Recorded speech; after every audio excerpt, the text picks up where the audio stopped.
Estimados telespectadores, boa noite, sejam todos bem-vindos a mais uma edição do programa Semana aqui com Salomão Moiano. Neste domingo iremos mais uma vez lançar um olhar àquilo que foram os principais temas da semana. Salomão, boa noite. Boa noite. Semana passada demos início ao processo de análise deste novo figurino que diz respeito ao processo de importação dos cereais, com especial enfoque para o arroz e também o trigo. Salomão apresentou a semana passada uma visão mais ou menos alinhada com aquilo que tem sido a fundamentação do governo, através da Secretaria de Estado do Comércio, mas também do próprio Instituto de Cereais de Moçambique. Gostaria que continuasse mais a vermos as várias nuances deste assunto, apesar de, nos últimos tempos, o próprio ICM ter estado a dialogar com os importadores, já terminou o processo de cadastro. Que implicações o Salomão olha? Porque mesmo perante os esclarecimentos que o Salomão deu na semana passada, muitos importadores, o próprio setor privado, que é a CTA, por exemplo, olha com muita desconfiança este novo modelo. Por quê? Bom, eu não sei porquê. Eu não sei exatamente porquê. Aquilo que as poucas reações que eu tive, a mais significativa delas é aquela que diz que não basta controlar a logística da importação apenas de arroz e trigo, sobretudo se o objetivo é estancar a fuga de divisas do país e prevenir a importação de droga para o país, porque pode-se estancar, pode-se continuar com a evasão de divisas através de importação, por exemplo, de geleiras, e também pode, através desse mecanismo, meter droga no país, nos contentores que trazem geleiras, que trazem bicicletas, que trazem motorizadas em grandes quantidades, e até contentores que trazem berlindes, porque temos essa coisa, importamos quase tudo.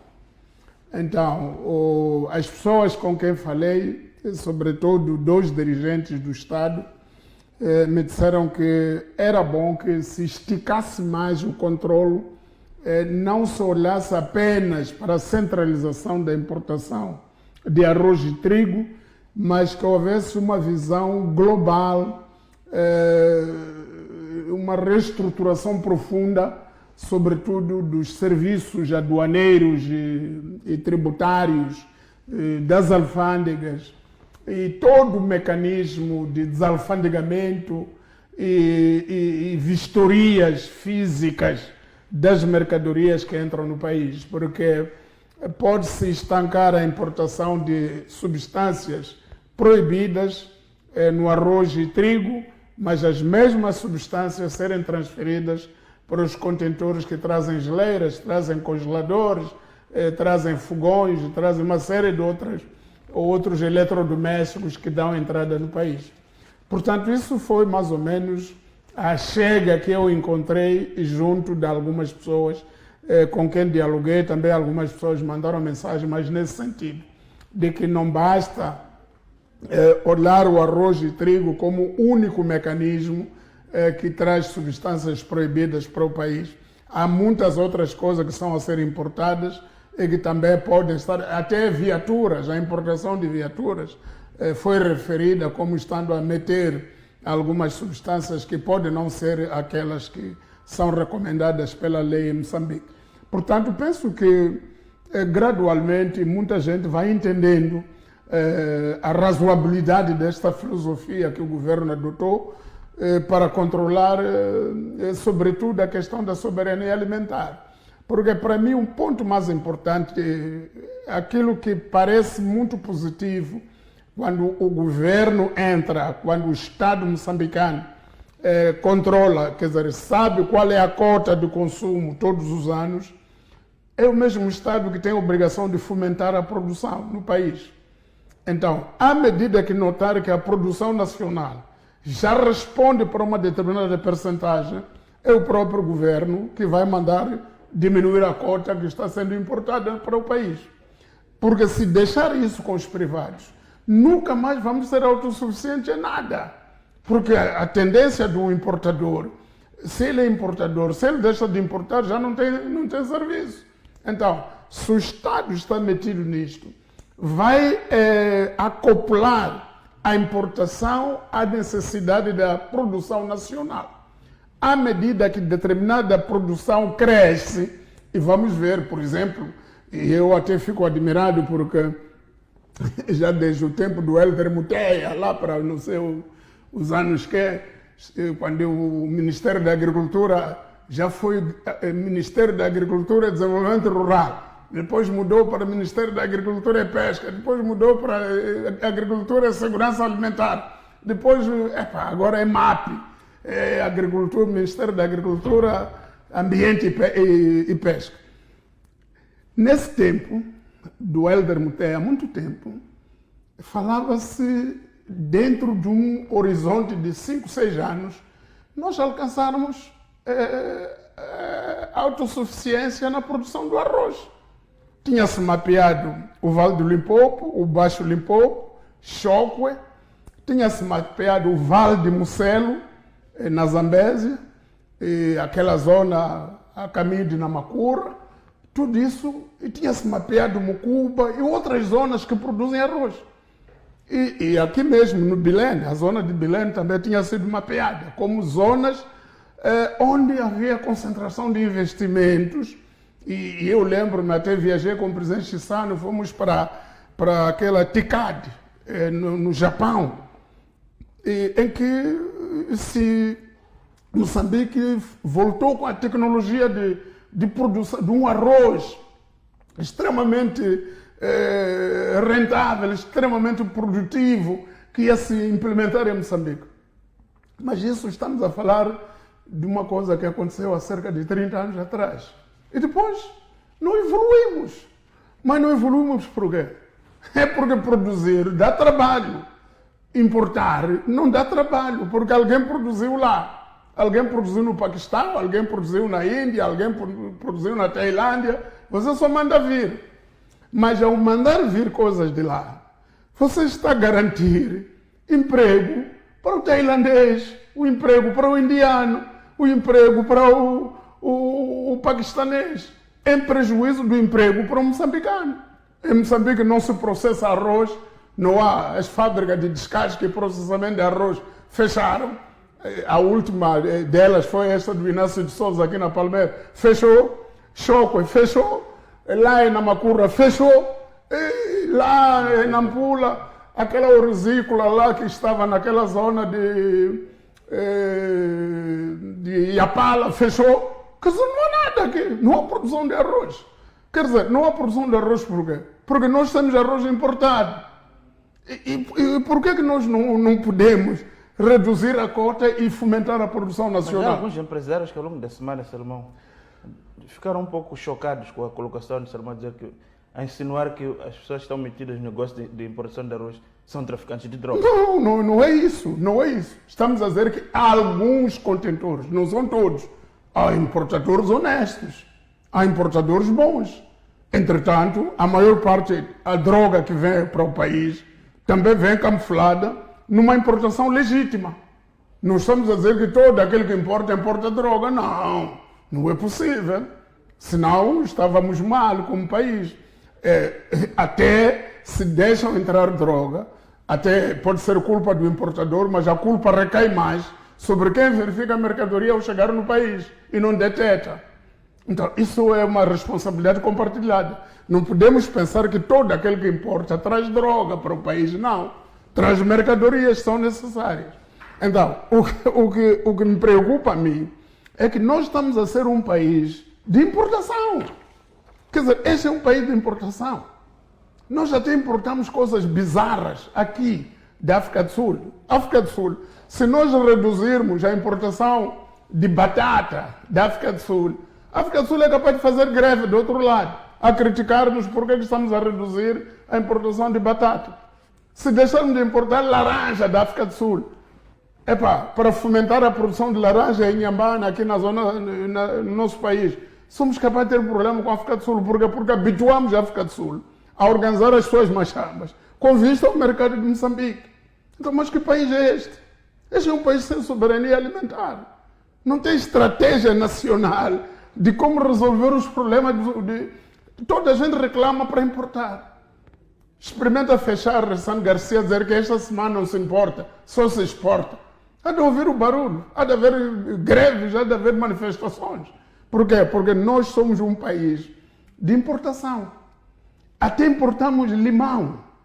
Você importa limão num país. Mas, Salomão, a soberania alimentar não se alcança via decisões administrativas. Tem que haver produção.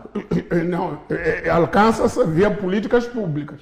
E uma das políticas públicas tem que necessariamente passar por aí. Essas são medidas que se tomam. Porque é preciso, até, na minha opinião, em certa medida, é preciso provocar alguma escassez para que as pessoas comecem a olhar para as próprias forças. Aqui em 1983, quando tivemos, nessa altura não havia importação da África do Sul, porque havia o apartheid, não mandava nada para aqui. Mas o que aconteceu em 83, 84? As pessoas foram para as zonas verdes, começamos a produzir repolho aqui. O repolho que se consumiu em 83, 84, 85 era nacional, não era da África do Sul. Então, afinal, temos alguma capacidade para produzir. Onde é que foi essa capacidade? As zonas verdes que havia em Maputo, Nampula, em todas as zonas, havia uma direção em cada cidade nesse país, havia direção das zonas verdes, direção da agricultura nas zonas verdes. Onde é que foi? Então, isso tudo foi substituído pelas importações. Sabe que alguma batata, cebola, entra aqui da fronteira de Ressane Garcia, vai até Nampula, para o mercado do Aresta, a sair da África do Sul. Essa distância toda de quase 3.000 quilômetros para ir colocar cebola lá, daqui da África do Sul. Não se pode produzir cebola em Murupula, não se pode produzir cebola naqueles terrenos férteis todos de Ribaue, Malema, terras muito férteis, com muita produtividade. Monapo, aquelas zonas todas, onde havia aquelas empresas antigas de Miserpane, não sei aonde, onde se produzia muito. Onde é que foi essa capacidade? Então, nós não podemos ser um país, ficar felizes, porque importamos muito. Porque isso não é nada para o país. A longo prazo, isso não é nada. Isso é sufocar um país. Aliás, é o seguinte, não foi este governo que fez isso. Este governo está a tentar pensar diferente, tentar reverter uma situação que vem se acomodando há muito tempo. Mas nós, como país, não podemos admitir isso. E eu sempre tenho dito que nós somos um país estranho. Um país bastante estranho. Aquele país que todos cobiçam porque tem as melhores condições agroecológicas para a produção. Entretanto, é aquele país que mais importa, que menos produz. Em todas as áreas. Não há área onde Moçambique diz que eu sou bom. Mesmo no milho, que Moçambique produz muito milho. Onde é que vende? Malawi, Zâmbia. Aquele produto que consegue fazer em condições relativamente melhores, não há capacidade interna de comercialização, de ir comprar. E quem são os intervenientes da comercialização no campo? São bengalis, paquistaneses, indianos, que entram até no interior para comprar os nossos produtos, incluindo castanha de caju. Onde é que estão os empresários, agentes moçambicanos? Estão a viajar com o chefe do Estado, estão de fato e gravata, os empresários deste país. Os empresários do Paquistão estão lá no interior. Estão em Mujeba, estão aonde? A comprar produtos. Estão em Nampevo, estão lá no mato, a comprar produtos agrícolas. Os nossos não, estão a viajar na classe executiva, com o chefe do Estado, para ir a uma conferência, onde o presidente for, também estão lá. Mas quando regressam, vão para outra conferência. Depois daquela, vão para outra. Assim vai a vida. Então, que país é este? Então, nós Está a dizer que o nosso setor privado moçambicano não tem um compromisso com a produção nacional? Nada, não tem. Não tem. Mas existem condições para o efeito? Condições? Porque um sul-africano, quando chega aqui, produz, fica lá no campo, dorme na aldeia, faz o trabalho. Um chinês, quando arranja 1 hectare, naquele hectare alimenta toda a aldeia, alimenta uma cidade. E nós com 1.000 hectares, o moçambicano tem milhares de hectares, que nem sabe por onde começam, onde é que terminam, mas não vai lá. Administra os hectares a partir daqui da capital. Então nós temos condições que nós exploramos. Agora, claro que isso não vai ser com essas medidas ensaiadas pelo Ministério da Economia apenas. Tem que ser um sistema, tem que ser toda a gente comprometida com o país. E o que é que Salomão tem a dizer em relação àquelas pessoas que dizem que isto aqui é mais uma forma de montar-se um cartel ou uma nova portagem, tal como existem os cudumbas, os MCNETs, as taxas do feijão bueiro que existiram, o caso dos combustíveis. Não acha que, Salomão Moiano acha que essa medida não tem nada a ver com um processo de cartelização? Não, se tiver... Ou de corrupção? Não, se tiver, havemos de denunciar aqui. Da filosofia que se apresentou, eu não estou a ver nenhum ponto de cobrança de ponto de vista privado. As únicas cobranças que vão acontecer e que se pretende que aconteçam é que os importadores dos cereais paguem os valores devidos na importação. Paguem a quem? Ao Estado. Não é para pagar a indivíduos em particular. Agora, se nesta medida está escondido um grupo que quer aproveitar-se desta medida para tornar isto um cartel, estaremos aqui para dizer que há um grupo ali, há um grupo acolá. E vamos denunciar. Portanto, eu parto, o governo é presumivelmente de boa-fé. Quer dizer, parte da presunção de boa-fé para o governo. Não parte de presunção de maldade, de que o governo sabe fazer isto para esconder a... Mais uma nhonga, como se costuma dizer. Não, eu acho que o governo, ao fazer isso, tenta desmantelar nhongas. Agora, se é ao contrário, eu sempre admito eu estar errado e haver alguém que me demonstre como é que é. Eu, se achar que me convence, vou concordar. Mas, neste momento, eu acho que devíamos deixar acontecer durante uns 6 meses para depois fazermos um balanço. Só para fecharmos essa parte, também não vê o risco desta medida gerar escassez desses produtos no mercado, como alguns setores costumam dizer que essa situação poderá gerar escassez? Eu não vejo por quê? Porque os importadores são os mesmos. Os importadores são os mesmos. As quantidades que eles querem importar já indicaram ao Instituto dos Cereais de Moçambique. Aquelas pessoas que importavam vão continuar a importar. A única coisa é que o governo há de acompanhar o processo, apenas. E eu penso que se houver escassez, pode ser, se calhar, uma birra do próprio importador que vai dizer que já não quer importar porque está sendo controlado, está sendo vigiado. Então, isso, mas não é correto. Eu penso que não há esse risco se partirmos do princípio de quem vai importar. Agora, se dissesse que é o governo que vai tirar divisas, vai tirar dinheiro para pagar, podíamos chegar à conclusão de que sim, há momentos que o governo não tem dinheiro. Então, se o governo não tem dinheiro, então não haverá importação. Mas quem vai importar são os importadores privados. Exato. Apenas com a logística centralizada, a logística da importação, não a importação em si, mas o controle do circuito da importação controlado pelo Estado. Exato. Eu acho correto. Acho correto. Salomão, vamos avançar então para o segundo tema que Salomão elencou para este programa. Esta semana, mais uma vez, a LAM volta a estar no radar, digamos assim, da comunicação social. Isto na sequência de uma nota do próprio Conselho de Administração da empresa Linhas Aéreas de Moçambique, a dar conta da cessação de funções do administrador operacional. E na sequência deste anúncio começaram a surgir informações que esta cessação de funções deste administrador, que é um piloto de profissão, tem que ver com as nhongas, podemos assim dizer, que é subfaturações em vários serviços, com especial enfoque para o catering, numa altura que ela serve refeições de muito má qualidade. Se é que existem refeições, podemos assim dizer. Qual a análise que faz com relação a isto? Nós aqui uma vez, no passado, eu me referia à existência na comissão de gestão de um membro que, quando chegou a Fly Modern Art dos sul-africanos, ele foi suspenso. Foi suspenso e o caso dele foi entregue à PGR, ao Gabinete Central de Combate à Corrupção.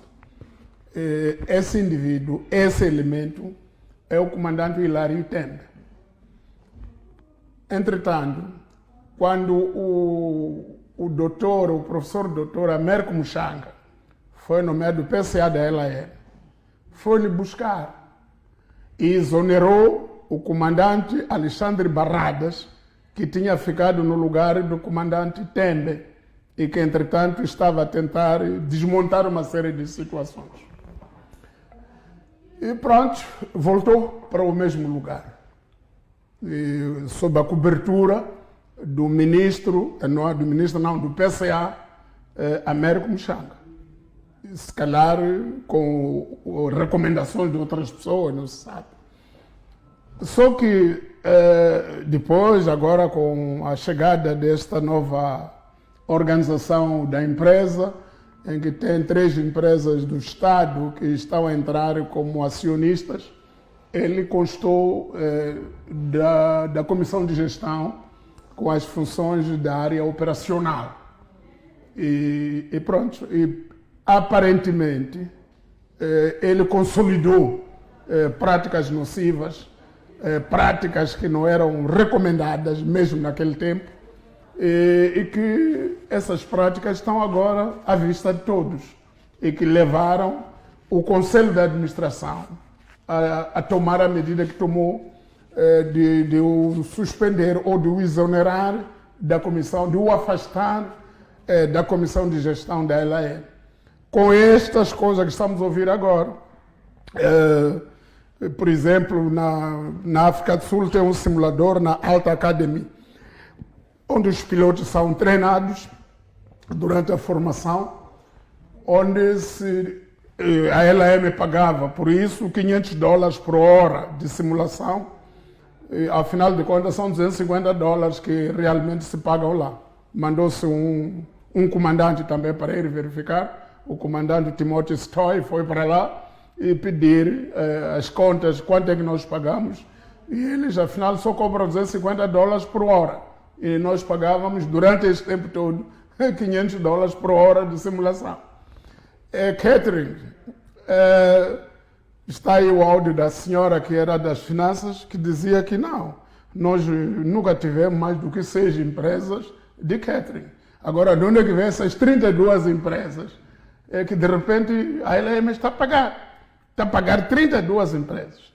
E é curioso que está a pagar 32 empresas na altura em que ela começou a dar chips. Chips. E numa viagem daqui até Nampula, você só come chips.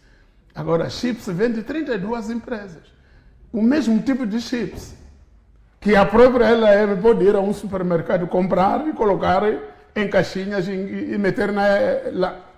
E depois, segundo os dados apurados pela imprensa, a LAM pagava por esse serviço de chips 15 milhões de meticais por mês, contra uma faturação que era trazida à LAM de 8 milhões. A LAM, das várias fontes, recebia a fatura no valor de 8 milhões, mas desembolsava 15 milhões para pagar. Agora, isto são crimes. Agora, como é que foi-se buscar uma pessoa que estava a responder no Gabinete Central de Combate à Corrupção para voltar a assumir funções de direção no mesmo posto onde esteve antes? E como é que isto acontece? E por que isto acontece? 2, ele saiu, foi afastado, mas não basta ser afastado, tem que ser responsabilizado. Esses crimes todos têm que ser cobertos. Esse dinheiro todo desviado tem que ser devolvido. Tem que ser devolvido aos cofres da empresa. O dinheiro não é só da LAM, é o dinheiro de muita gente, é o dinheiro do povo, é o dinheiro, porque aquela LAM é uma empresa pública, é uma empresa dos cidadãos. Então, não é correto isto. 2, 3, como é que a LAM também tem milhares de contratos com várias instituições e não promove auditoria para se verificar a funcionalidade e a execuibilidade de cada um desses contratos? É só assinar o contrato, assinar, acabou. não tenta ver de tempo em tempo, até que porque uma auditoria externa para vir verificar se aqueles contratos de facto fornecem os objetos que vêm neles. Então eu penso que houve um desleixo da instituição no seu todo.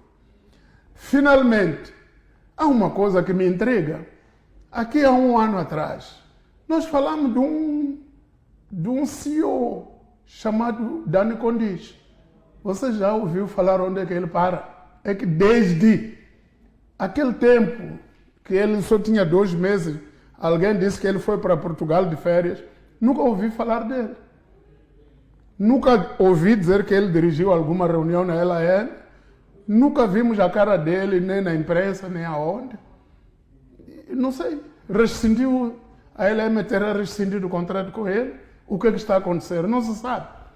Alguém me disse que não, ele vive em Botswana. Não é Botswana onde ele tinha assinado outro contrato para continuar lá na Air Botswana enquanto estava cá. Então, eu acho que o Conselho de Administração da LAN, constituído pelas 3 empresas, ainda tem muito trabalho para clarificação do modelo de gestão que querem implementar na LAN, sob pena de continuar. Também há essa informação de que aquele avião, o Q400 que entrou, não custa 6 milhões de dólares, porque tem motores velhos, é um avião velho, e quer dizer, o processo da sua compra também foi decidido de forma secreta, não foi transparente. Então, muitas outras coisas. Então, eu penso que era bom que o Conselho de Administração verificasse bem, porque essas coisas vão matar pessoas. Esses aviões, se compram um avião que não está em condição de voar e insiste que está em condição de voar, a consequência mais fatal é matar pessoas. É o avião cair e matar pessoas. Já estamos a morrer por viajar na LM sem comer. Mas agora, isso ainda conseguimos aguentar, porque ainda dão água. E se calhar essa água custa 15 milhões de meticais por mês. Mas o resto não temos, não há refeições na LM. Nos voos da LM não há refeições. Você viaja daqui até Nampula, estou a falar de Nampula porque é a viagem mais longa mais longa é Pemba ou Lixinga, mas é igual, daqui até Lixinga, daqui até Nampula, até Pemba, você come chips. Então, não é credível uma companhia dessa e depois aparecer uma fatura astronômica do catering. Qual catering? É chips? Não pode ser. Se me contratar a mim, eu posso fornecer chips a menos de quê? A menos de nada, porque é só ir ao supermercado comprar chips e arranjar aquelas coisas, take away, embalar aquilo e entregar. Aquilo se calhar nem custa muito dinheiro, nem custa 100 mil meticais por cada voo. Então, Salomão acha que a reestruturação da LAM está sendo sabotada por dentro? Não. Pelos seus próprios funcionários? Não. Eu acho que a reestruturação da LAM ainda não foi aprofundada, porque ainda está-se a confiar as mesmas pessoas que têm cadastro. É muito questionável como é que uma pessoa que está sendo ouvida pelo Gabinete Central de Combate à Corrupção tem um processo na PGR, você vai buscar para ficar no comando outra vez das operações de uma empresa. Quer dizer, mas porque ele é competente? O que... Mas é o único competente que há. Então a empresa, se ao longo desses anos todos só formou um competente chamado Hilary Temer, então essa empresa faliu. Então não é nhonguismo. É nhonguismo. Está aí uma declaração de que aquela empresa, não sei se é Bissuase ou Bissuase, baseada em Nampula, que fornece o catering, quando se investigou, viu-se que tinha ligações muito profundas com o próprio Hilary Temer. Quer dizer, uma empresa fornece, mas ao mesmo tempo tem um dono aqui dentro. E para além de outras coisas que se falaram ali nos áudios, que implica dirigentes políticos do país, que também têm patrocínio a empresas de catering. Eu acho que a coisa tem que ser séria. Neste país, se nós queremos fazer boas coisas, a primeira condição é sermos sérios. Sérios em todas as áreas. E a seriedade exige tomar medidas efetivas em cada área. Este senhor que foi afastado tem que ser entregue às autoridades de investigação criminal para ele repor todo o dinheiro que desviou. E isso tem que ser sério. Agora, há de surgir um compadre, um padrinho que vai dizer que não, pá, não é bem assim. Isso é que estraga o país. Porque você vê pessoas a trabalhar numa empresa ou numa instituição do Estado, tem padrinho, ora na comissão política, ora não sei aonde, e esses padrinhos só apadrinham crimes. E essa coisa de padrinhos políticos serve para quê mesmo? Serve para encobrir os crimes, para encobrir a incompetência das pessoas e fazer drenagem de dinheiro para eles, para fins inconfessos. Há muita criminalidade política aqui neste país. Há muita gente que não está aparentemente metida em nada, mas anda a apadrinhar uma rede, uma teia de corrupção aqui no país. Então, é preciso que ou o chefe do Estado, ou alguém, ou ele próprio, o chefe do Estado, porque compete a ele, dizer aos órgãos de investigação criminal para trabalharem à vontade. E que aquele que for apanhado com a mão na massa seja responsabilizado por aquilo que está a fazer. Mas tem que ser independentemente do cargo que ele esteja a ocupar no governo, ou que tenha ocupado, ou que venha a ocupar.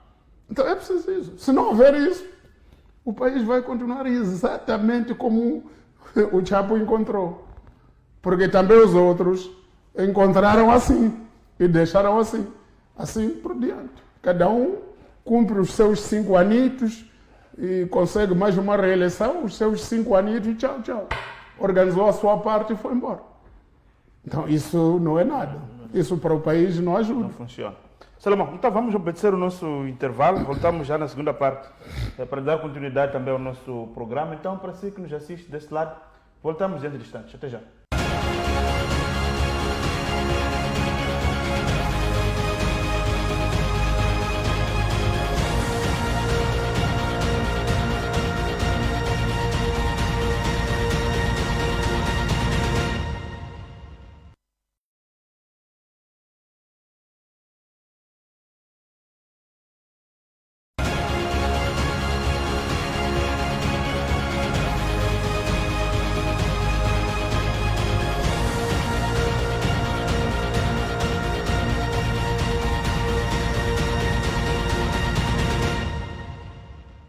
Estamos de volta então para a segunda parte do programa Semana aqui com o Salomão Moiano. Salomão, nesta segunda parte vamos olhar também a uma notícia que marcou esta semana, na verdade, o reinício deste processo de diálogo, do anúncio da ruralização, como se ficamos a saber, do diálogo político inclusivo, com a descida das brigadas para os postos administrativos de localidades.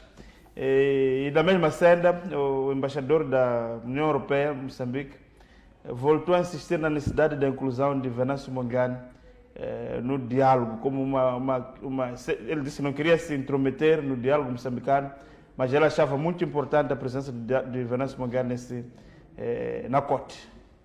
Que análise faz em relação a este apelo da União Europeia? Não, eu acho que o apelo é tardio até. A União Europeia devia ter insistido no início. E nós aqui já insistimos sobre isso, já dissemos. A nossa posição foi clara desde o princípio de que este diálogo está incompleto se não envolve todos os atores fundamentais.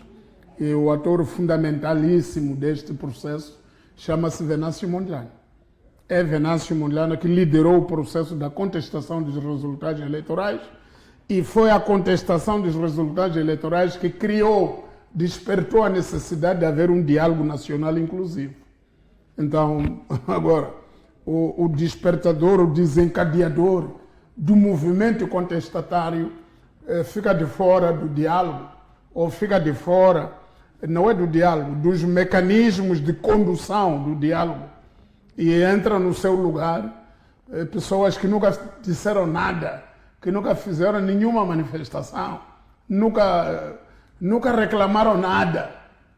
E depois essas pessoas aí ficam em frente, fazem parte da comissão técnica que dirige o processo. Isso está errado. E isso nós dissemos desde que começou isto, que está errado. Era preciso e é preciso ainda hoje Até quando falamos da outra vez, eu até cogitava a ideia de se fazer uma adenda lá naquela norma do Parlamento que cria a Comissão Técnica para se incluir um candidato presidencial às eleições de 2024 que, por uma razão qualquer, na altura não entrou e que devia entrar.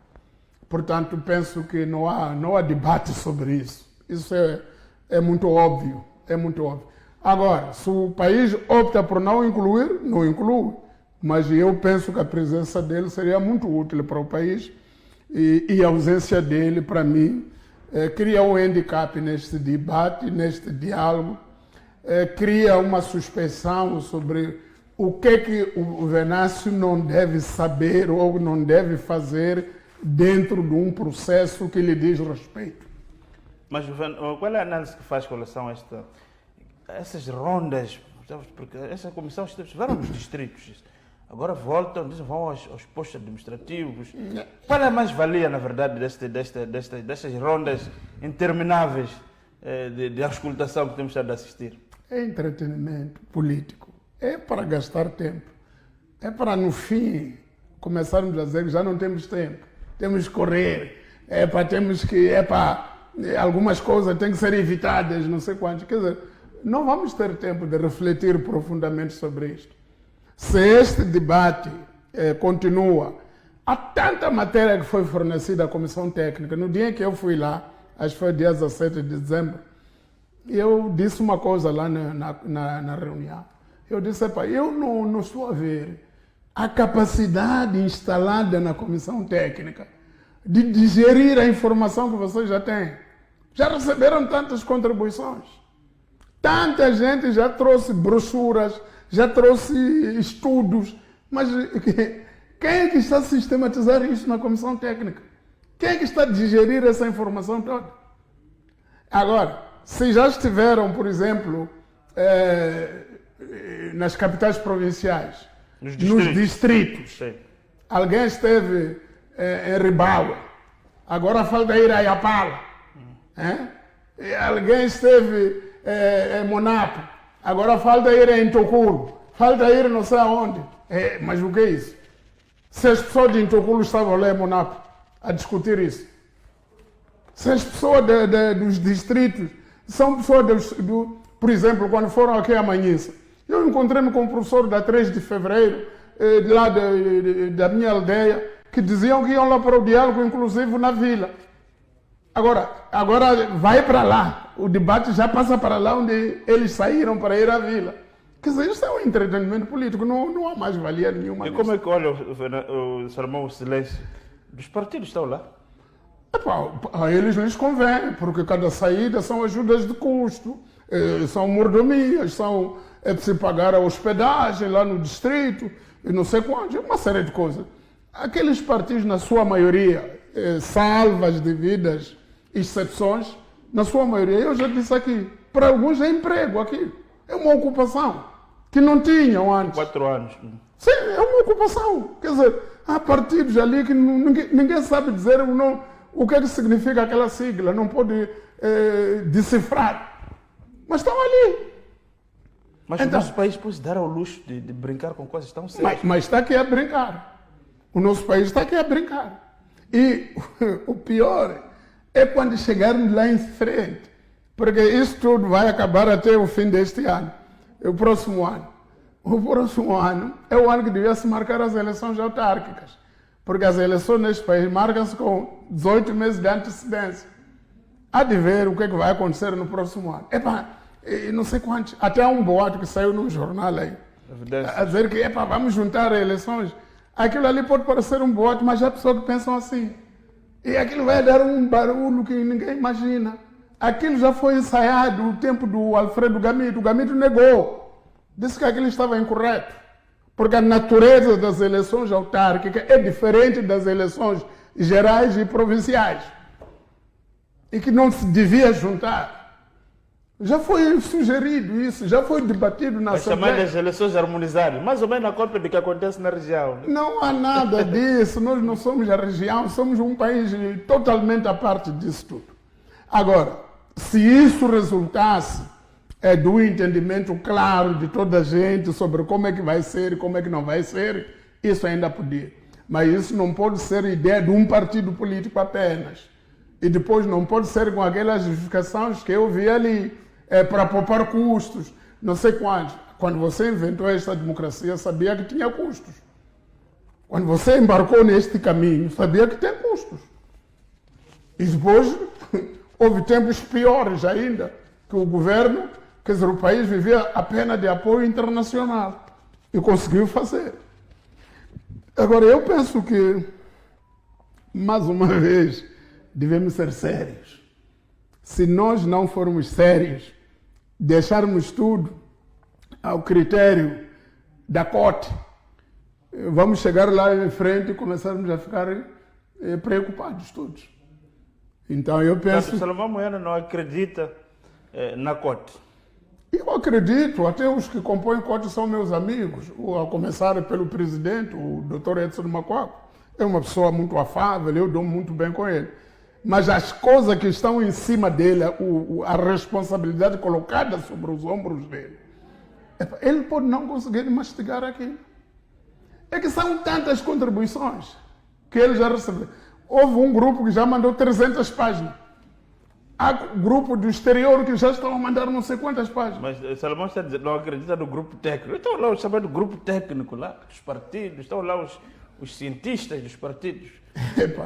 É nesses que eu não acredito, na capacidade deles de nos apresentar um modelo execuível, um modelo. Por exemplo, há essa proposta que um dia foi apresentada, não sei se foi o partido Anamola ou o que, a dizer que a CNE tem que ser composto por Conselho Superior de Magistratura, aquilo já foi ensaiado, deu berro no passado. A CNE já teve procuradores ali dentro e juízes, não andou. Quer dizer, sociedade civil, já houve esse modelo, dizer vamos fazer sociedade civil, e descobriu-se que toda a sociedade civil tinha um único partido político. Então não deu, quer dizer, afinal, porque os partidos estão ali? É porque o Jacama exigiu que os partidos estivessem ali e tivessem mais do que estar lá. Cada partido optasse pela sua sociedade civil. Porque toda a sociedade civil que ia lá era da Frelimo, que passava na Assembleia. Então o Jacama diz, não, nós também temos uma sociedade civil, que não nos identificamos com essa aí. Cada partido tem sua sociedade civil. Exatamente. Quer dizer, pelo menos ele ficou tranquilo com isso. Mas agora, vamos pôr ordem dos advogados. Ordem dos advogados, sim, mas veja lá que tipo de advogado você tem. Conselho Superior da Magistratura, sim, mas veja lá que tipo de juiz você tem. Então, assim por diante. Então, aqui é preciso um debate muito grande, uma espécie de uma conferência nacional. Não nas zonas rurais. Não, lá nas zonas rurais é para aqueles que têm visão. Mesmo esse debate que houve a nível dos distritos, alguns indivíduos, alguns professores lá da minha aldeia já tinham algumas ideias que eles tinham que ir apresentar. Dizer que nós daqui desta zona, dizem para falarmos isto. E temos que sentar à frente para sermos mais rapidamente vistos. Quer dizer, já estava manipulado o processo. Agora, nas zonas rurais, você vai perguntar ao régulo lá da aldeia, qual é a composição que você acha mais correta de uma comissão eleitoral? Vou dizer o quê? O sistema de governo. O sistema de governo? Vou dizer o quê? Vou dizer o governo é nosso pai. Ele é que sabe, o papai é que sabe. O papai é que manda em casa. Acabou. É isso que você vai trazer aqui. O governo é que sabe. Temos que respeitar o governo. As nossas crianças já não respeitam o governo. O governo é papá. É só isso que vamos dizer. Qual é a contribuição técnica ou elucidativa que vão trazer lá? Nenhuma. Então, eu penso que isso é um divertimento político. Eu penso que devia-se agora a corte se ocupar da decifração das contribuições. E depois, com isso, convocar uma espécie de uma conferência nacional sobre o diálogo nacional inclusivo, em que chama vários stakeholders, vários representantes, vários atores em todo o país para se juntarem numa província, pode ser Maputo, pode ser capital, Nampula, pode ser Beira, pode ser aonde, para toda a gente que não está na corte ouvir o que está lá escrito, debater e fazer recomendações, para depois haver outra conferência no próximo ano, para ver o progresso nessas recomendações e fazer a aproximação das soluções.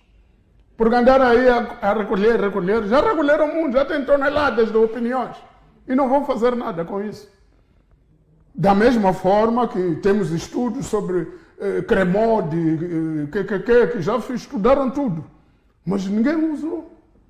Ficaram aí engavetados, ninguém usou, ninguém aplicou até hoje. Agora, estudamos para quê? Recolhemos dados para quê? Para depois concluir que era a mesma coisa. Então eu penso que é preciso sermos sérios também nisso. No diálogo político inclusivo, devemos ser sérios. Se não formos sérios, não teremos conseguido, com o diálogo inclusivo, evitar aquilo que queríamos evitar no princípio. Porque queríamos evitar o descontentamento pós-eleitoral. Mas esse descontentamento pós-eleitoral ainda não foi debelado. Tudo o que está acontecendo até aqui ainda não atacou a raiz do problema. O problema está intacto. Daqui a pouco vamos às eleições. Assim como estamos. Totalmente divididos, totalmente polarizados. Não sei como é que vamos fazer essas eleições. Exato. Salomão, vamos avançar então. Vamos acompanhar como mídias esse debate rural, como foi dito, da ruralização do debate, num processo inclusivo, como se referiu o presidente da comissão, também os membros dessa comissão, que são representantes de partidos políticos, na sua maioria partidos extraparlamentares. Vamos avançar, Salomão, para o quarto e último tema da nossa conversa de hoje, que foi marcada pela suspensão de António Muxanga, da RENAM. Portanto, apareceu o Conselho Nacional de Jurisdição da RENAM a anunciar medidas preventivas contra António Muxanga, basicamente, ou pesa sobre António Muxanga, acusado de denegrir o partido, os seus dirigentes, sendo que a última declaração dele que ameaçou tirar despir o presidente, sendo que o presidente é muçulmano, essa questão de despir o povo é uma questão muito séria. Enfim, era um desfecho previsível ou não é por isso? Não, eu acho que não. Acho que houve vários equívocos aqui. Se nos concentrarmos na medida, tecnicamente na medida tomada, a medida está equivocada. Primeiro, nas atribuições do próprio, eu tenho aqui os estatutos do Partido RENAM e eu pedi para ler, as competências do Conselho Jurisdicional Nacional estão plasmadas no artigo 41 dos estatutos da RENAM. Então, nenhuma competência tem de suspender ninguém. A única competência que tem é de instruir processos disciplinares dos seus membros, ouvir, conduzir inquéritos, essas coisas todas. Não tem essa competência de suspender. E depois, o artigo 15 dos estatutos da RENAM tem a lista das sanções que se devem aplicar aos membros prevaricadores. E depois tem lá a linha.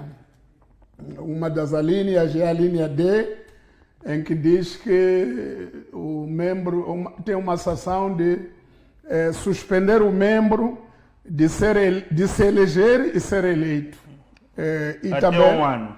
Até um ano. Sim. E também cessar as suas funções em cargos de partido. Até um ano. E a linha E, que é evocada no comunicado, é suspender o membro até 2 anos. E também direito de eleger. Suspender o direito de eleger e de ser eleito. Não de suspender. Agora, o comunicado... Não consta aqui a possibilidade de suspender ser membro. Não está lá. Na verdade, vai suspender os seus direitos políticos internos. Ele não elege, não é eleito. Tem essa suspensão. Agora, Mas o membro que dentro do partido não elege, não é eleito, faz o que no partido? Opa, milita, apoia o partido, vai às atividades, e faz os trabalhos. Não é para ser eleito, porque está suspenso.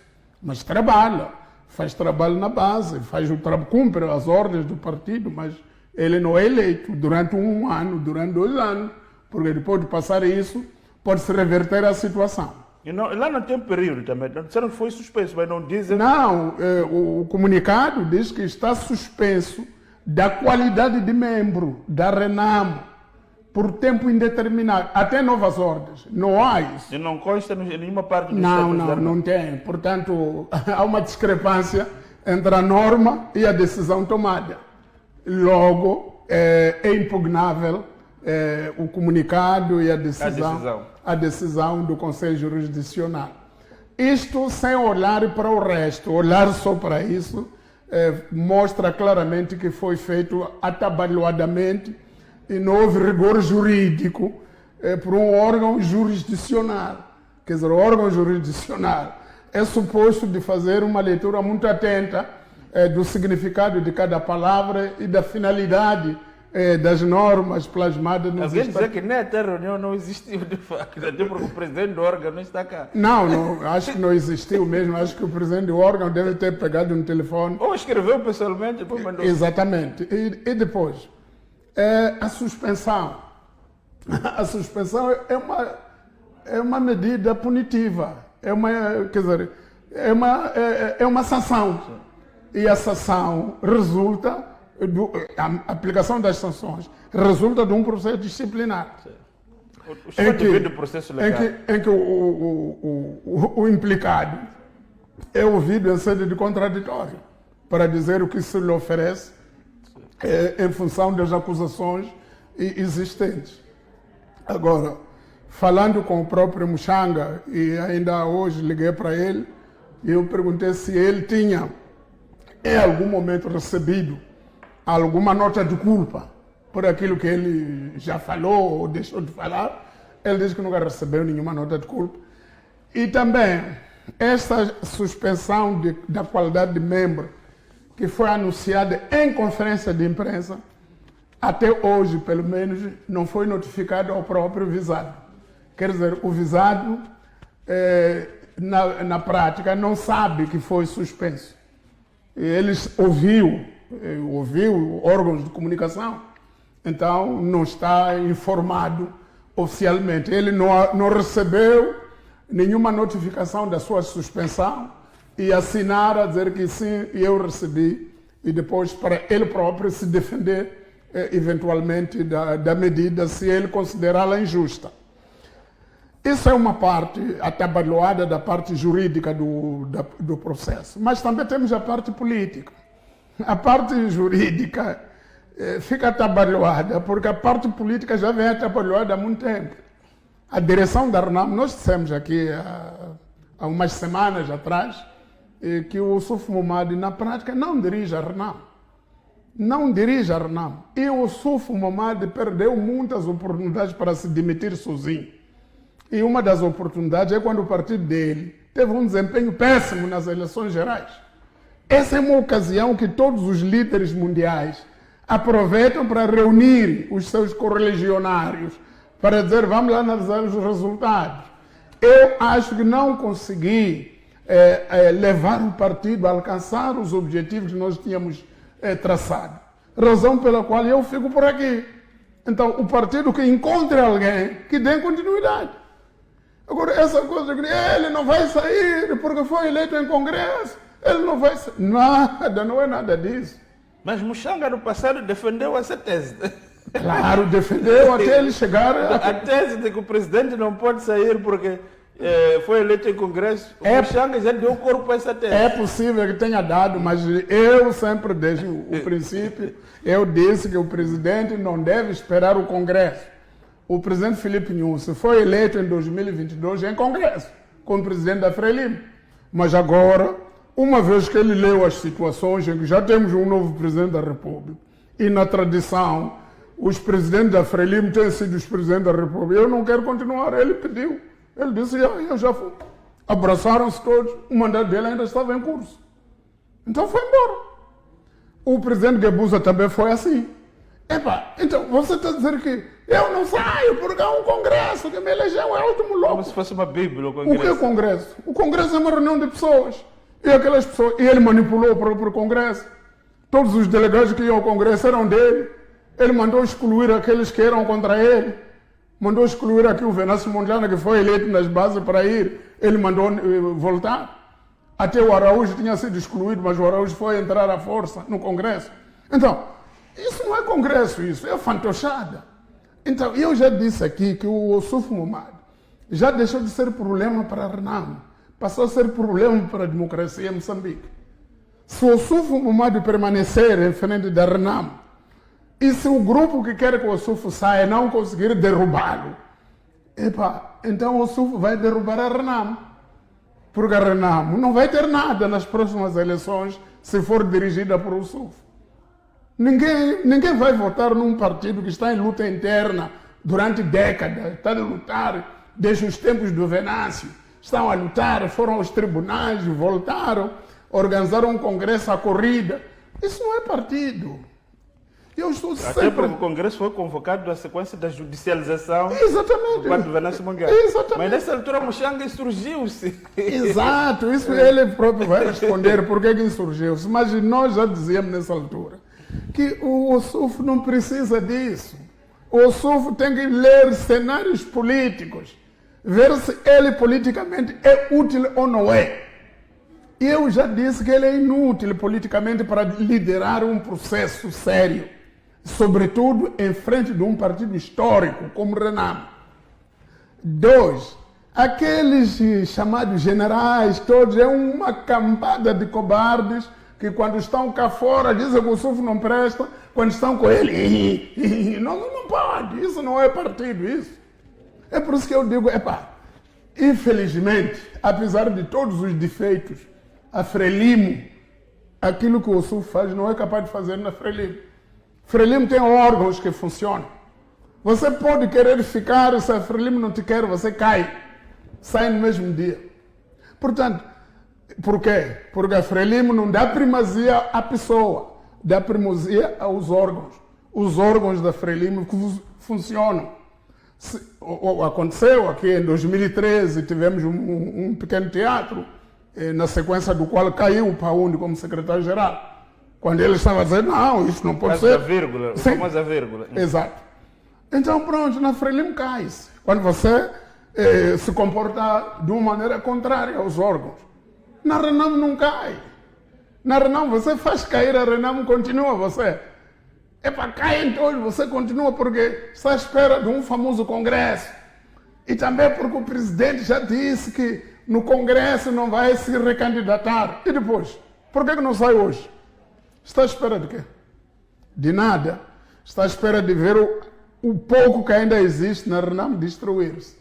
Portanto, eu penso que os militantes da Renamo, se ficar à espera, e eu perguntei a eles, por que não faziam aquilo que dizem os estatutos, 1/3 dos membros do Conselho Nacional convocaram um congresso extraordinário. Eles dizem que é porque mais de metade dos membros do Conselho Nacional foram apontados a dedo para o Ossuf. Mas foram apontados para fazer o quê? Para não trabalhar. Então, se o Conselho Nacional não funciona, então os militantes do partido, podem se organizar. Aqui, em 2013, quando houve manobra da Comissão Política, houve um grupo grande de militantes que subscreveram um documento. Malda Graça Machel, escreveram um documento a exigir que houvesse, porque diziam que... A inclusão de Lúcia Diogo e Aires Ali. Exatamente, aquilo não foi Comissão Política, nem foi Comitê Central. Foram Comitê Central e outras pessoas. Então, nós temos que... Afinal, o partido é de quem? É do Conselho Nacional. O partido é da Comissão Política. Não, o partido é dos militantes. Os militantes da Renamo podem se organizar e fazer o congresso. E excluir o Ossuf. E eleger novos órgãos funcionais. Excluir aqueles que não funcionam. Podem fazer. Afinal, a democracia é o quê? A democracia reside nos militantes. Era essa questão que eu queria colocar, só para fecharmos também essa fase. A Renamo, a legitimidade política da Renamo está na narrativa de ser sido ela que trouxe a democracia a Moçambique. E como é que olha para a Renamo está praticamente a destruir, digamos assim, a sua razão de existir, digamos assim. Não, o Renamo destruiu. Do ponto de vista de aquilo que é a sua narrativa, como é que vai dizer que fundou a democracia se dentro da organização não há democracia, nem há respeito pelos estatutos? Não há nada. Tudo o que está-se a fazer é culto de personalidade. Tudo é a volta de uma pessoa. Quer dizer, o presidente da Renamo parece a pessoa que gerou a Renamo. Não pode. E mesmo a pessoa que gerou a Renamo tinha que ter medidas. Saber que gerou a Renamo, mas não é ele sozinho que garante a vida da Renamo. Então, eu penso que é uma grande infelicidade. É claro, o Muxanga tem o seu vocabulário, que é muito crítico, que é muito populista. Mas aquele vocabulário... E a dignidade do presidente. Mas aquele vocabulário do Muxanga, quando era feito na Assembleia, contra militantes, contra deputados da Frelimo, todos, incluindo o presidente da Renamo, batiam palmas. Aquilo, as mesmas bocas que o Muxanga está a usar agora para o SUF, já usou para essas pessoas. Lembro-me do dia em que falou da senhora Diolinda, ou que Xoxoma, essas críticas, o dia em que falou da senhora Francisca Tomás, já falou naqueles moldes em que está a falar. Mas só que naquele falou de chás, sei lá o quê. Já falou de calcinhas na Assembleia. Chá de calcinhas. Vocês tomam chá de calcinha, não sei quanto.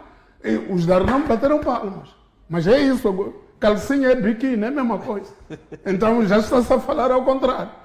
Já não, pá. Tem que ser suspenso. Afinal é assim. Então pronto. Então eles alimentaram aquelas coisas, já aplaudiram. O Muxanga foi crescendo com aquele gabarito de falar de qualquer maneira. E hoje está a falar. Mas só que virou ao contrário. Agora, muita gente diz, o Muxanga vai sair, vai fundar partido. Não é preciso sair. Quem vai sair é o SUF. O SUF é que não tem vida na Renamo, vai sair. O Muxanga não precisa de sair, não precisa de andar a criar partido. Para quê? Ele é da Renamo, Renamo acabou. E ele vai, daqui a pouco o SUF vai cair. O SUF não tem nenhuma longa vida dentro da Renamo. Seja pelas razões que os Muxangas e o grupo do João Machava alegam, e também seja pela história política do país. Ele não tem como continuar. O SUF não é capaz de sair de casa dele, dizer que vai fazer uma visita à província de Cabo Delgado, à província de Tete, não sei quanto. Só pode sair dali para Nampula, só, em casa dele, onde também tem uma delegada dele. Só isso. Não vai a nenhuma província. Não é capaz de fazer nenhum comício em nenhum sítio. Agora é dirigente de um partido esse, que não consegue falar com o povo. Nem consegue visitar as sedes do partido dele. Não pode sair de casa, era aqui na Matola. Visitar a delegação dele na Matola, aqui perto. Onde até pode ir a pé. Agora, grande dirigente é esse. Então... Exato. Sobre o SUF, Então, vamos assistir os próximos passos. Sendo certo que o Muxanga já anunciou que pretende impugnar esta decisão. E vamos ver o que vai dar nos próximos tempos. Então, vamos neste momento sair para o nosso intervalo. Voltamos na terceira parte para responder aquilo que foram as questões dos nossos internautas. Até já.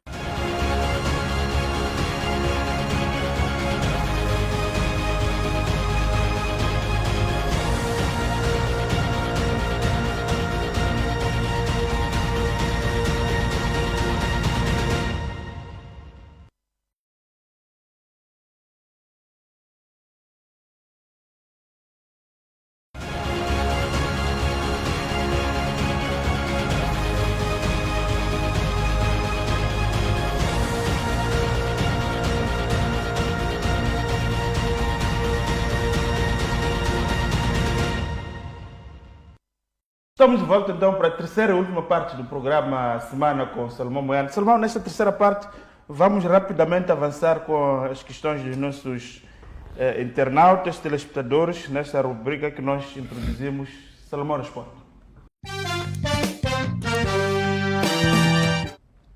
Salomão, o nosso internauta André Mahazuli, ele primeiro está preocupado, na verdade, com relação à situação do encerramento da Mosal. Nós, na última sexta-feira, desde a última quarta-feira, tem surgido informações de que a Mosal iniciou formalmente o processo de notificação dos trabalhadores para esse despedimento coletivo, oferecendo um pacote indemnizatório, olhando para aquilo que é um pouco acima daquilo que a lei prevê, na verdade.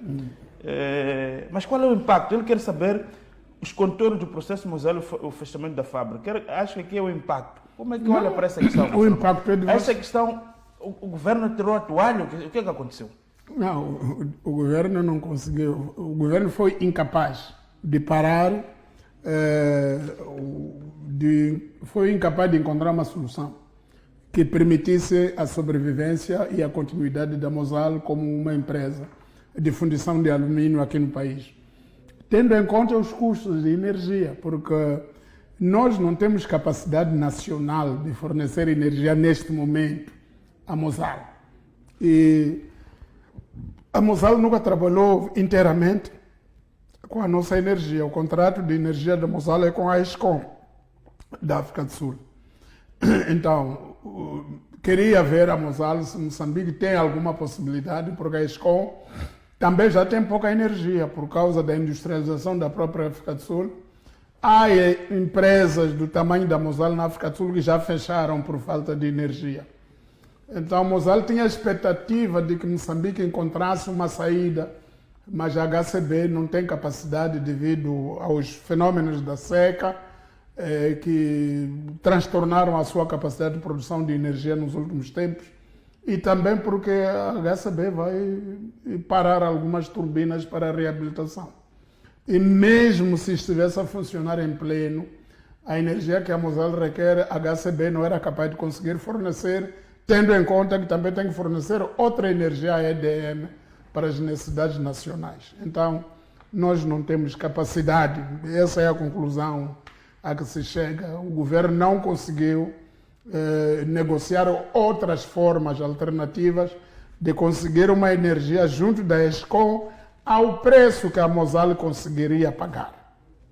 Então, a Eskom tem alguma disponibilidade que podia dar energia, mas a um preço superior àquele que permite a Mosal continuar competitiva no plano internacional, razão pela qual tem que fechar. As consequências são devastadoras. 1.050 trabalhadores vão para o olho da rua. É verdade que está a dar esses pacotes de indemnização, que são muito bons, mas isso é por um período, isso é uma tranche única. Down to hoje, daqui a menos de um ano, você já está com isso corroído, tem que encontrar outra alternativa para continuar vivo. Portanto, penso que é uma situação lamentável. Exato. Salomão, vamos avançar então para a segunda questão. Armando Júnior, ele coloca uma questão. Qual é a análise que Salomão faz com relação ao facto que estamos praticamente a um ano do mandato do presidente, ainda não tenha feito uma remodelação governamental? E ele diz que pode ser sinal de bom desempenho dos ministros ou o presidente está com dificuldade de tomar decisões corajosas assim, para o fazer, ou seja, que análise faz com relação a isso? E que será que todos os ministros estão a fazer o mesmo, um bom trabalho? Não, isso depende do timing que o presidente marcou para avaliar os ministros. O internauta está a dizer um ano, mas se calhar o presidente precisa de mais tempo para ver se cada ministro realmente funciona ou não. E também é preciso ter em conta que o ano passado o orçamento do Estado foi aprovado em maio e começou a sua execução em junho.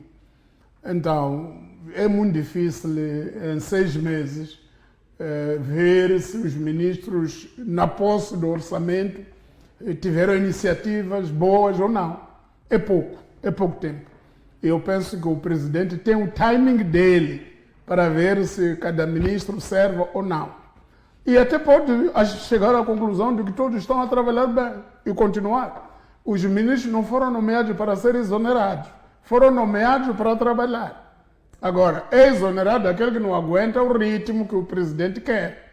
E no processo naturalmente que é de exonerar vários, porque o processo ainda está a começar. Então eu penso que devemos deixar o presidente olhar por si próprio o desempenho dos seus quadros, até porque eles assinaram agora, no fim do ano, o contrato-programa com o presidente, que é um instrumento através do qual o presidente quer avaliar, quer ver se o ministro fala muito e faz alguma coisa no concreto ou só fala muito. Porque há tantos ministros que falam, até alguns falam bem, mas se calhar não foram eleitos para falar bem, foram eleitos para trabalhar bem. E é preciso o presidente avaliar cada situação e isso é bom não ser pressionado. Ele vai ver sozinho até quando os ministros funcionam e como é que não funcionam. É claro que o público está atento, o público está a criticar alguns ministros, o público está a criticar o próprio presidente por uma e outra razão, e esse é o papel do público, é o papel do público, é o papel dos órgãos de comunicação social. Vigiar a governação, vigiar os ministros e ver quem não está a trabalhar bem, criticar na ótica da comunicação social e na ótica do público. Agora falta a ótica do chefe do Estado que trabalha com eles no dia a dia. E eu penso que no seu devido tempo saberemos o que o presidente pensa, o que acha do desempenho de cada um. Exato. Vamos então para o terceiro e último internauta, Mário André Bata. Coloca 3 questões. A primeira é saber se na Renamo há tribalismo ou não. E a segunda questão que coloca é se a Renamo é ou não um partido democrático. Bom, a primeira questão posso arriscar a responder. Não me parece que haja tribalismo na Renamo. Não me parece. Pronto, pode ser que haja agora, não é? Mas a Renamo que nós acompanhamos durante vários anos não demonstrou haver tribalismo. Demonstrou mais, demonstrou haver regionalismo até, e não exatamente tribalismo, porque há muita gente que confunde regionalismo com tribalismo. Durante o governo do presidente da Câmara, na Renamo, havia tendência de pensar que os dirigentes da zona centro, de onde era oriundo Afonso de Lacama, é que tinham maior proeminência dentro da Renamo. Assim foram vários dirigentes de topo, Raul Domingos, vários Mbararano, o falecido Mbararano, o Davis Simango, todos esses eram mais ou menos da zona centro.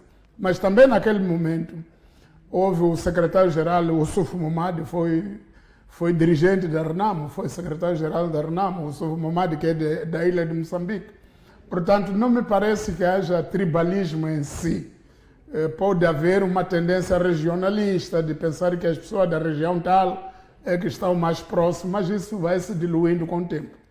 Agora, a última questão, se há democracia na Renamo, não há. Não há democracia, porque, aliás, até pode haver democracia.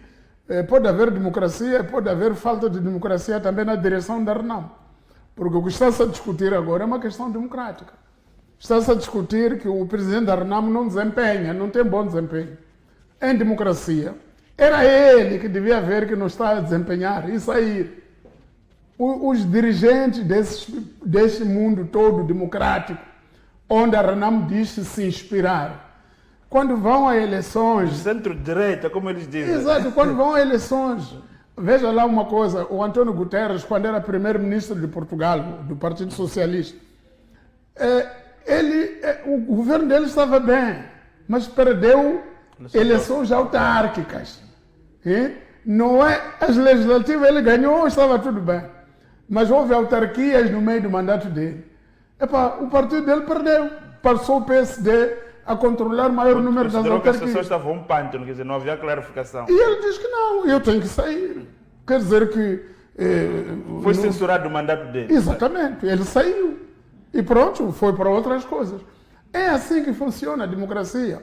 O Pedro Nuno Santos, que era o secretário-geral do Partido Socialista, foi às eleições, ganhou essa aliança AD, do PSD com o CDS. Ele saiu. Ele declarou que eu não estou em condições, porque os objetivos nós traçamos juntos. E eu não consegui conduzir o partido para os alcançar. Então vamos embora.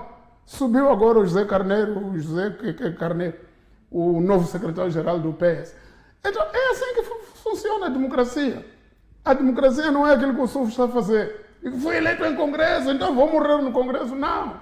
Em democracia, quando você vê que não estou a conseguir conduzir o partido, você próprio declara que não estou em condições, vou-me embora, vou fazer outras coisas. É de continuar militante na base. Não vou desempenhar cargos grandes, vou ficar na base. Se precisarem de mim... O líder da AD aqui na África do Sul, eu disse que a partir de chegar do fim de um ciclo, exatamente, sair. É assim mesmo. Agora, o único sítio onde isso não existe é na Renamo. Renamo não, eu fui eleito e depois ouvi aí o Geraldo Carvalho. O presidente só vai sair no Congresso. Não, o presidente pode sair antes do Congresso. Desde que o presidente faça uma leitura correta da situação, ver que ele já não está com ninguém. Ele pode sair a qualquer momento. Não precisa de Congresso. E o mais estranho é ouvir alguns deputados da Renamo que na Assembleia exigem a demissão do presidente, do governo. Exigem coisas que eles não fazem. Não pode. Isso tem que acabar. Na Renamo, enquanto o SUF estiver a dizer que eu sou eu, isso não é uma postura democrática, é uma postura autocrática, é uma postura ditatorial. É igual ao Luís XIV, l'État c'est moi. Quer dizer, o Estado sou eu. O Renamo é o SUF. Se tirar o SUF, o Renamo desaparece. Aliás, disse isso o Carvalho. Renamo é conhecida como Renamo por causa do seu presidente. Que tirar o presidente, Renamo já não é Renamo. Então pronto. Então, sendo assim, não é democracia isso. Isso é autocracia. Então, o poder está concentrado numa única pessoa. Portanto, não há democracia. Tribalismo até pode não ter. Tribalismo não é problema. Ouvi um analista ali a dizer que Muxanga está a ficar suspenso porque é do Sul. E não é verdade. Já foi suspenso o Davis Simango, já foi suspenso o Raul Domingos, já foram suspensos vários, que eu até critiquei na altura. Escrevi editoriais a dizer ao Dlacama que estava errado em 1991, quando expulsou o Raul Domingos. E quando tirou o Davis Simango também, em 2008, também escrevemos a dizer que não, o Dlacama está a cometer erros. Então não é verdade que só se suspende pessoa do Sul. Muxanga até é o primeiro do Sul a ser suspenso. Já houve suspensão, até expulsão de vários outros. Portanto, não é nessa ótica, é na ótica do funcionamento democrático de uma instituição política, que é o Partido Renamo. Exato. Então, ficaram aqui as questões. Então, próxima semana, Salomão vai continuar também a responder outras questões. Vamos fazer um apelo para que, de facto, os nossos internautas pudessem colocar, de facto, questões de fundo que mereçam uma reflexão mais profunda de Salomão e não seja um espaço para a generalidade ou discutirmos lugares comuns. Portanto, acho que essas questões de hoje são questões interessantes e que mais internautas poderão colocar questões aqui ao Salomão. Sendo certo que prometemos, no final deste mês, traremos aqui um telespectador, um internauta, para participar aqui na gravação da terceira parte deste programa, a Semana com Salomão Moyano. Então foi dessa forma que fizemos aqui a rubrica Salomão Responde. Então foi assim que nós fizemos o nosso programa. Salomão, só para fechar, não sei se tem uma nota, uma recomendação. Tudo dito. Está tudo dito. Então, muito obrigado, Salomão. Então voltamos na próxima semana com mais temas de análise. Sempre certo que Salomão ficou de analisar o assunto do Chival. Portanto, fica essa a dívida em relação às propostas do Chival.